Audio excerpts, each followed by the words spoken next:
what kind of relationship do you have with your father, your real father? It's often ambivalent, right? Because there's an element of him that encouraged you, hopefully, because without the encouragement of your father, man, the world is a dismal place. It's very difficult to be a courageous person unless you have your father in body and spirit behind you. It's very demoralizing. Like, it really kills people not to have their mother. They just don't recover from that.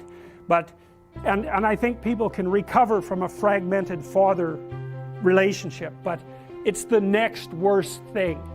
You know, because if your father rejects you or doesn't form a relationship with you, it's as if the spirit of civilization has left you outside the walls as of little worth. It's very difficult for people to recover from that.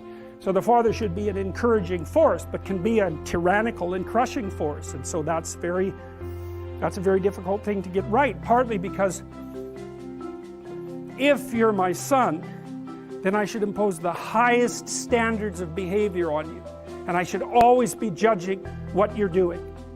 I should be judging it with the aim of making the best in you come forward. But getting that balance exactly right is very difficult. And so it's easy for a father to swing too much into judgment, let's say. And then, of course, mothers can play this role too. To swing too far into the domain of judgment and to be too harsh. And to the degree that the father has his own pathologies, he's going to do that imperfectly.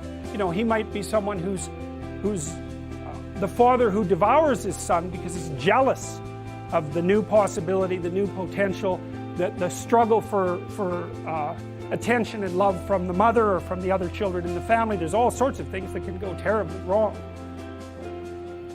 So that's the father as wise king, and that's another symbol that's been lost, I would say, to a massive degree in modern universities, because all we're taught is to tear that down.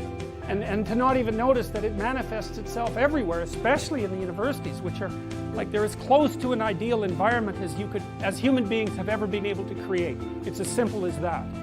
And if you can't be grateful for the structure of the university with all its imperfections, then you're completely blind to this element of the archetype. And that's the opposite of it. That's the son that devours, the king that devours his own son. That's a tyrant. You know, that's like the mother who's too overprotective. It's the male version of that. And the mother that's too overprotective says, I'll never let anything happen to you. It's like, well, maybe you actually want to have something happen to you.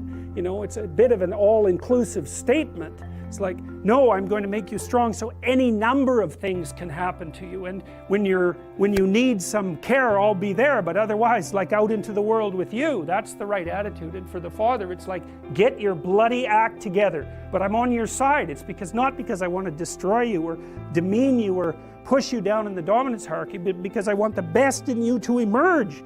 And so you need standards. It's like, what are you doing wasting your life? There's way more than that to you. Get your act together and bring it out.